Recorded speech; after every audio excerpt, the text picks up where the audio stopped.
नमस्कार। मैं अंजू सांगवा, सहायक आचार्य हिंदी, राजकीय महाविद्यालय श्री डूंगरगढ़ बीकानेर से। श्री डूंगरगढ़ कॉलेज द्वारा चलाई जा रही ऑनलाइन क्लासेज में आप सभी का स्वागत है। आज के वीडियो में हम बीए प्रथम वर्ष के हिंदी साहित्य के द्वितीय प्रश्न पत्र में संकलित पुस्तक कथा साहित्य की कहानी गदल, जिसके लेखक हैं रांगे राघव, उसकी चर्चा करेंगे। सबसे पहले हम रांगे राघव का थोड़ा सा व्यक्तित्व एवं कृतित्व देख लेते हैं। रांगे राघव 17 जनवरी 1923 से लेके 12 सितंबर 1962 हिंदी के उन विशिष्ट और बहुमुखी प्रतिभा वाले रचनाकारों में से हैं जो बहुत ही कम उम्र लेकर इस संसार में आए, लेकिन जिन्होंने अल्पायु में ही एक साथ उपन्यासकार, कहानीकार, निबंधकार, आलोचक, नाटककार, कवि, इतिहासवेता तथा रिपोर्टाज लेखक के रूप में स्वयं को प्रतिस्थापित कर दिया।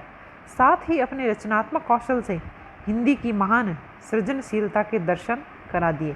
आगरा में जन्मे रांगे राघव ने हिंदीतर भाषी होते हुए भी हिंदी साहित्य के विभिन्न धरातलों पर युगीन सत्य से उपजा महत्वपूर्ण साहित्य उपलब्ध कराया। ऐतिहासिक और सांस्कृतिक पृष्ठभूमि पर जीवनीपरक उपन्यासों का ढेर लगा दिया। कहानी के पारंपरिक ढांचे में बदलाव लाते हुए नवीन कथा प्रयोगों द्वारा उसे मौलिक कलेवर में विस्तृत आयाम दिया। रिपोर्टाज लेखन, जीवन चरितात्मक उपन्यास और महायात्रा गाथा की परंपरा डाली। विशिष्ट कथाकार के रूप में उनकी सृजनात्मक संपन्नता प्रेमचंदोत्तर रचनाकारों के लिए बड़ी चुनौती बनी। तो रांगे राघव का जो जीवन काल है 1923 से लेकर 1962 ईस्वी, 1923 में उनका जन्म हुआ और 1962 ईस्वी में उनकी मृत्यु हो गई थी। ये हमें अति लघुतरात्मक प्रश्न के आधार पर याद रखना है। जो रांगे राघव है, इनका मूल नाम तिरुमल्ले नंबाकम वीर राघव आचार्य था, लेकिन उन्होंने अपना साहित्यिक नाम रांगे राघव रखा। इनका जन्म 17 जनवरी 1923 श्री रंगाचार्य के घर हुआ था। बीच में थोड़ा सा डिस्टर्बेंस हो गया, इसको थोड़ा सा दोबारा देख लेते हैं। रांगे राघव का जन्म 17 जनवरी 1923 श्री रंगाचार्य के घर हुआ था। इनकी माता श्रीमती कनकवल्ली और पत्नी श्रीमती सुलोचना थी।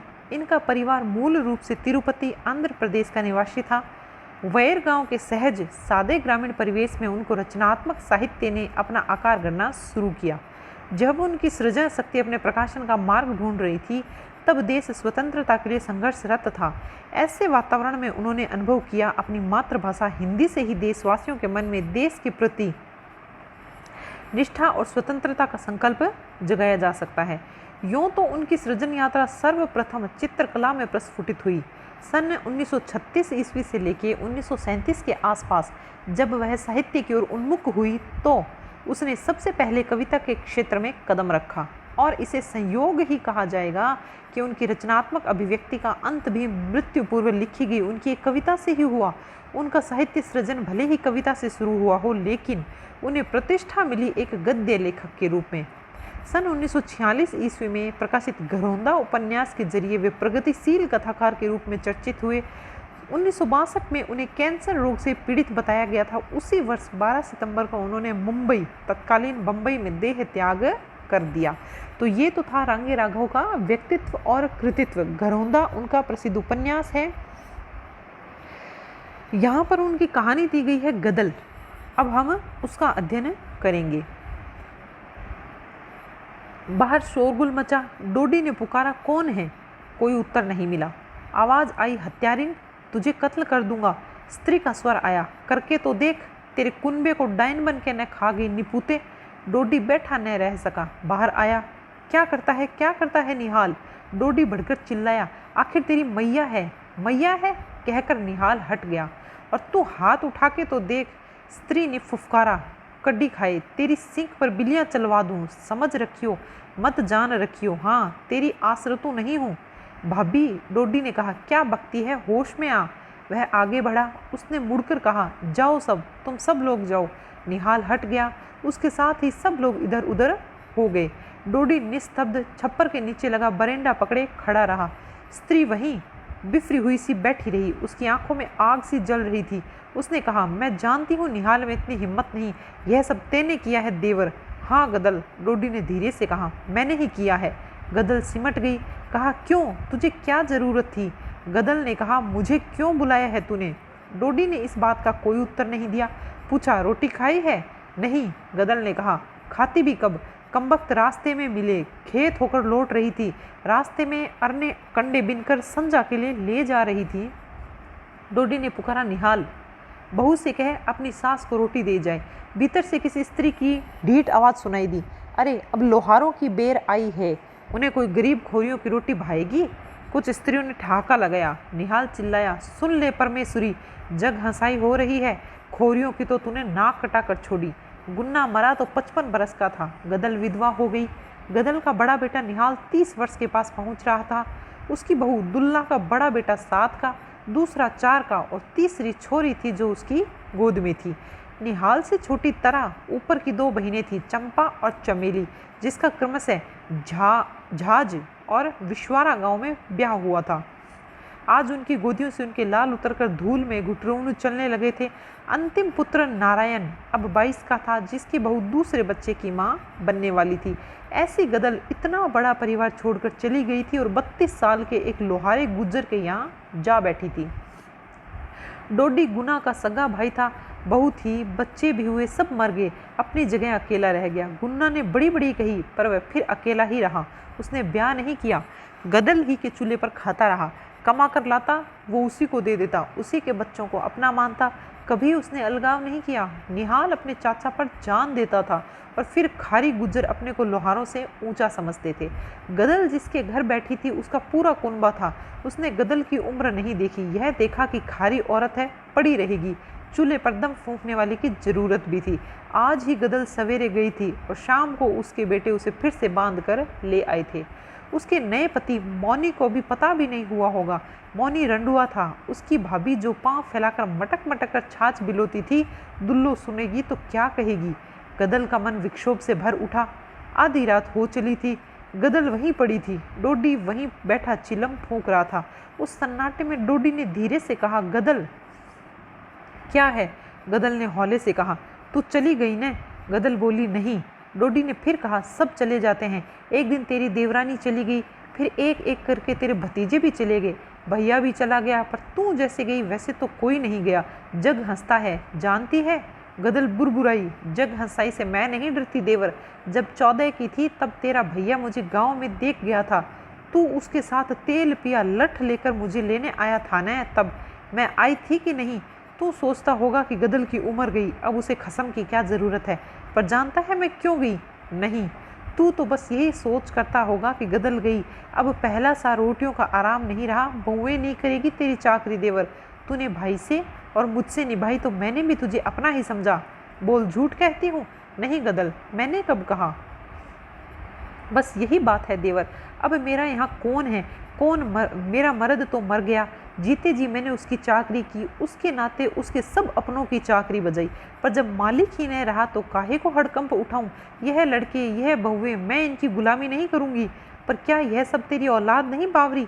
बिल्ली तक अपने जायों के लिए 7 घर उलट फेर करती है, फिर तू तो मानुस है। तेरी माया ममता कहाँ चली गई? देवर, तेरी कहाँ चली गई? तूने फिर ब्याह नहीं किया? मुझे तेरा सहारा था गदल। कायर, भैया तेरा मरा, कारज किया बेटे ने, और फिर जब सब हो गया तब तू मुझे रखकर घर नहीं बसा सकता था। तूने मुझे पेट के लिए पराई ड्योढ़ी लंगवाई। चूल्हा मैं तब फूंकूं जब मेरा कोई अपना हो। ऐसी बांदी नहीं हूँ कि मेरी कूनी बजे औरों के बिच्छे छनके। मैं तो पेट तब भरूंगी जब पेट का मोल कर लूंगी। समझा देवर?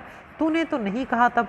अब कुनगे की नाक पर चोट पड़ी तब सोचा। तब न सोचा जब तेरी गदल को बहुओं ने आंखें तरेर कर देखा। अरे कौन किसकी परवाह करता है? गदल, डोडी ने भर्राई स्वर में कहा, मैं डरता था। भला क्यों? तो गदल, मैं बूढ़ा था, डरता था जग हंसेगा, बेटे सोचेंगे शायद चाचा का अम्मा से पहले से नाता था, तभी चाचा ने दूसरा ब्याह नहीं किया। गदल, भैया की भी तो बदनामी होती ना। अरे चल रहने दे, गदल ने उत्तर दिया। भैया का बड़ा ख्याल रहा तुझे। तू नहीं था कारज में उनके क्या? मेरे ससुर मरे थे तब तेरे भैया ने बिरादरी को जिमाकर होठों से पानी छुलाया था अपने, और तुम सबने कितने बुलाए? तू भैया, 2 बेटे, यही भैया है, यही बेटे हैं, 25 आदमी बुलाई कुल। क्यों? आखिर कह दिया लड़ाई में कानून है, पुलिस 25 से ज़्यादा होते ही पकड़ ले जाएगी। डरपोक कहीं के, मैं नहीं रहती ऐसों के। हठात डोडी का स्वर बदला, कहा, मेरे रहते तू पराए मर्द के जा बैठेगी? हाँ, अब के तो कह। वह उठकर बढ़ा। 100 बार कहूँ लाला, गदल पड़ी पड़ी बोली। डोडी बढ़ा। बड, गदल ने फुफकारा। डोडी रुक गया। गदल देखती रही। डोडी जाकर बैठ गया। गदल देखती रही, फिर हंसी, कहा, तू मुझे करेगा?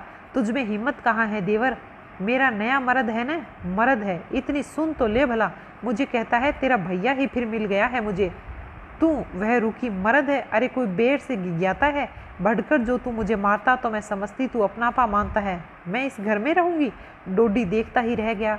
रात गहरी हो गई। गदल ने लहंगे की परत फैलाकर तन ढक लिया। डोडी ऊँघने लगा। ओसारे में दुल्ले ने अंगड़ाई लेकर कहा, आ गई देवरानी जी। रात कहाँ रही? सुबह सूखा डूब गया था। आकाश में पो फट रही थी। बेल अब उठकर खड़े हो गए। हवा में एक ठंडक थी। गदल ने तड़ाक से जवाब दिया, सो जेठानी मेरी, हुक्म नहीं चला मुझ पर। तेरे जैसी बेटियां हैं मेरी, देवर के नाते देवरानी हूँ, तेरी जूती नहीं। तो अभी तक हमने ये पढ़ा, रांगे राघव की कहानी है गदल। ये एक स्त्री की कहानी है जिसका पति मर चुका है, उसके 2 बेटे हैं और 2 बेटियां हैं। चारों विवाहित हैं, उनके भी अपने अपने बच्चे हैं। एक देवर है डोडी।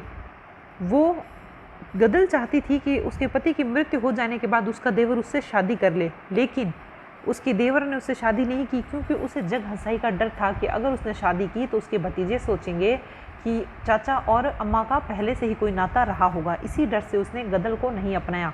लेकिन जो गदल की बहुएं थी वो उसे अच्छा व्यवहार नहीं करती थी। ये बात गदल को नहीं जची। वो स्वाभिमानी औरत थी और साथ ही उसे इस बात का भी दुख था कि जब उसका पति मरा तो उसके बेटों ने, उसके देवर ने कुल मिलाकर 25 ही आदमी उसके मृत्यु भोज में बुलाए थे, जबकि वो चाहती थी कि यहाँ बहुत बड़ा सा एक वो मृत्यु उपरांत किया जाने वाला जो संस्कार है वो हो, मृत्यु भोज हो। लेकिन उन्होंने कहा कि 25 से ज़्यादा आदमी बुलाने पर पुलिस पकड़ कर ले जाएगी। ये बात गदल को अच्छी नहीं लगी। इन दोनों ही बातों से आहत होकर, बहुओं के व्यवहार से और पति के लिए ना किए गए मृत्यु भोज से आहत होकर गदल किसी दूसरे व्यक्ति के साथ जाकर बीवी बनकर रहने लगी। वो आदमी गुजर था, पहले से ही उसकी बीवी मर चुकी थी, उसके भी बच्चे थे, घर परिवार था। वो गदल को ले जाकर अपने घर में बिठा देता है, ये सोचकर कि कम से कम कोई रोटी तो बनाकर खिलाता ही रहेगा। लेकिन एक दिन गदल खेत में काम कर रही थी तो उसका बेटा निहाल, जो कि उसका बड़ा बेटा है, उसे पकड़कर वापस ले आता है और उसे मारना चाहता है, पीटना चाहता है, ये कहकर कि तुम किसी और मर्द के जाकर बैठ गई हो, इस वजह से हमारे परिवार की बदनामी हो गई है, हमारे परिवार की तो नाक कट गई है। लेकिन उसका चाचा डोडी यानी गदल का जो देवर होता है वो उसे मारने से रोक देता है। रात को दोनों सो रहे होते हैं और गदल अपना दुख बताती है कि अगर तुम चाहते, डोडी को कहती है अपने देवर को कि अगर तुम चाहते तो तुम्हारे भैया के मर जाने के बाद तुम मुझसे शादी कर सकते थे, तो इससे क्या होता कि मेरा भी घर बसा का बसा रह जाता। तुमने मुझसे शादी नहीं की तो मजबूर होकर मुझे यहाँ से जाना पड़ा। तो आज तक हमने इस कहानी को यहीं तक पढ़ा। अगले वीडियो में इसी कहानी को हम जारी रखेंगे, इसलिए वीडियो देखते रहिए। धन्यवाद।